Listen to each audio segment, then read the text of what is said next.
तो एक और सवाल बेसिकली जेई एडवांस के पर्पज से फिजिक्स का, जो कि न्यूटन लॉज ऑफ मोशन इन सबको और मल्टी कंसेप्ट प्रॉब्लम।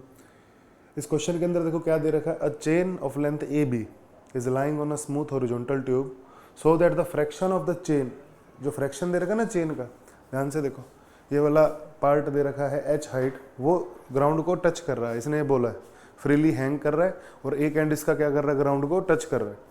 अब हमसे बोला क्या गया साहब कि जो बाकी एंड है, बाकी जो एल माइनस एच पार्ट है वो ट्यूब के अंदर है, जिस टाइम पे वो L minus H part tube से निकल जाएगा और ट्यूब के इस क्रॉस सेक्शन को छोड़ देगा, उस टाइम पे वेलोसिटी क्या होगी, एंड से निकलते ही वेलोसिटी क्या होगी, ये हमसे पूछा गया। तो देखो इस सवाल को करने के लिए दो थॉट्स अराइज होते हैं। सबसे पहला तो या तो आप न्यूटन लॉज ऑफ मोशन लगाओ, एनएलएम की इक्वेशंस लिखो, उसके बाद आप मैथमेटिक्स करो, या फिर आप कंजर्वेशन ऑफ एनर्जी लगाओ। कंजर्वेशन ऑफ एनर्जी लगाना यहाँ पे गलत होगा। क्यों गलत होगा? क्योंकि इसने बोल क्या रखा है सर, इसने बोल रखा है कि जो फ्री एंड है वो तो चल रहा है, ऊपर जो ट्यूब में एंड है वो तो चल रहा है, लेकिन जो पार्ट ग्राउंड पे इकट्ठा हो चुका वो रेस्ट पे आ चुका होगा। रेस्ट पे आ चुका होगा इसका मतलब क्या, चेन और ग्राउंड के का कोलिजन इनइलास्टिक होगा, जहां पर एनर्जी लॉस होगा। तो कंजर्वेशन ऑफ एनर्जी लगाना यहाँ पे गलत डिसीजन होगा। तो इस क्वेश्चन को करने के लिए हम बेसिकली एनएलएम का ही सहारा लेंगे। तो सबसे पहले इसके अंदर देखो मैं करना क्या होगा, ध्यान से समझना।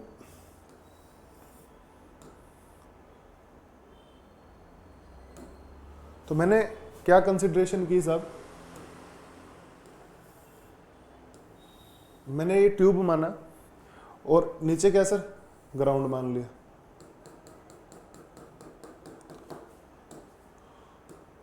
और मान रहा यहां पर देखो एक चेन है जिसका सिर्फ एक्स पार्ट ट्यूब के अंदर है और एच पार्ट हैंग कर रहा है। एच पार्ट क्या कर रहा है भाई, हैंग कर रहा है, और बाकी पार्ट नीचे ग्राउंड पे क्या कर चुका होगा सर, इकट्ठा हो चुका होगा। तो इस जो एच पार्ट का वेट होगा, जो weight of the H part होगा, इस वेट को ड्राइव करना होगा इस एक्स पोर्शन को और इस एच पोर्शन को। तो सबसे पहले तो जो नेट फोर्स आ रहा होगा वो नीचे की तरफ आ रहा होगा। वेट किसका सर, इस हैंगिंग पार्ट का वेट नीचे की तरफ आ रहा होगा भैया। तो जो ये हैंगिंग पार्ट है इसका वेट क्या सर, नीचे की तरफ आ रहा होगा। तो मैं इक्वेशन लिखना शुरू करता हूँ, ध्यान से समझना। तो हमारा सबसे पहला टारगेट इधर इसका वेट निकालना है।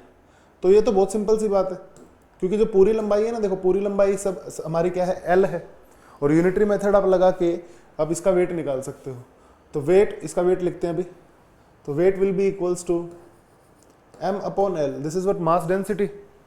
मास डेंसिटी को हम मल्टीप्लाई करवा रहे हैं सर किससे, इस हैंगिंग पार्ट की लंबाई से। This is the mass of the hanging part. इसको अगर मैं ग्रेविटी से मल्टीप्लाई करूं तो ये चीज क्या आ गई सर, वेट आ चुका है।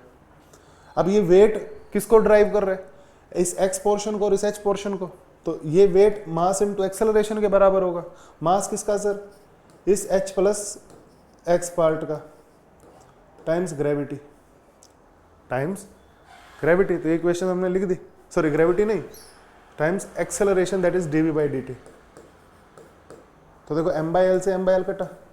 तो जो मेरी इक्वेशन निकल के आई, मेरी इक्वेशन क्या निकल के आई साहब, मेरी इक्वेशन ध्यान से समझना, that will be H G equal to H plus X time D over D T. सही है भाई, ये मेरी क्या निकल के आ रही है, इक्वेशन निकल के आ रही है। तो अब मैं क्या करूंगा, दोनों तरफ dx से मल्टीप्लाई। अच्छा ध्यान से देखो, जो dx बाई dt है ना, वो क्या बता रहा है, इस x का इधर जाने के रेट को बता रहा है ना, जो कि लगातार कंटिन्यूअसली डिक्रीज हो रहा है। तो that result going to be minus v ना, because x is decreasing, x is decreasing. तो यहां से देखो मैं क्या लिख सकता हूँ, यहां से मैं लिख सकता हूँ सर dx एच जी, और इस h प्लस एक्स को डिनोमिनेटर में ले आए, that will be v dv with negative sign. सही है सर। अब इंटीग्रेशन कर देते दोनों तरफ। तो देखो लिमिट क्या होगी, थोड़ा सा लिमिट को समझदारी से रखना। लिमिट क्या होगी उसको समझते हैं। लिमिट को रखने के लिए आपको एक चीज देखनी पड़ेगी, जब x हमारा l माइनस एच था तब एंड चल ही नहीं रहा था, यानी x का वैल्यू अगर l माइनस एच रखेंगे तो हमारा जो वेलोसिटी वो 0 आएगा। और जब हमारा x 0 हो जाएगा सर, तो जो वेलोसिटी होगा v होगा, जो हमें रिक्वायर है। तो इंटीग्रेट करने के बाद देखो मैं क्या मिलेगा, एच जी, ये आ गया sir ln h plus x. अब देखो माइनस साइन को कंज्यूम करा देता हूँ लिमिट को पलट के, L minus H over 0 that will be equal to what V square by 2, क्योंकि इसकी लिमिट रख दी मैंने। अब यहाँ से अगर थोड़ा सॉल्व करोगे तो 2hg लिमिट रखो साहब ln। अब देखना जैसे ही मैं क्या x की जगह पे l माइनस एच रखता हूँ तो ऊपर l बचेगा और 0 रखने पर सर h बचेगा, तो ये हमारा रिजल्ट आ रहा होगा, that will be equal to V square. तो our v will be equal to root time 2gh ln l over h, this is the final answer. तो ऐसे सवाल जिसके अंदर आपको कन्फ्यूज़न हो कि एक से ज़्यादा कॉन्सेप्ट लगेगा, तो ये क्लेरिफिकेशन जरूर होना चाहिए कौन सा कॉन्सेप्ट किस तरीके से गलत है। जैसे कंजर्वेशन ऑफ एनर्जी हम लगाने की सोचते और लगा भी देते तो वहाँ से हमको एग्जैक्ट रिजल्ट नहीं मिलता, ठीक है ना। तो जो मैक्सिमम सवाल ऐसे होते हैं जिसके अंदर एनएलएम और कंजर्वेशन ऑफ एनर्जी में कन्फ्यूजन हो, तो सिचुएशन को थोड़ा ढंग से एनालाइज करो। और ऐसे सवाल बहुत पूछे जाते हैं भाई कंटिन्यूस, मतलब बहुत सारे पेपर्स में, और specially advance point of view से बहुत ज़रूरी है। तो करते रहें, फिजिक्स के और सवाल हम डालते रहेंगे। Thank you so much.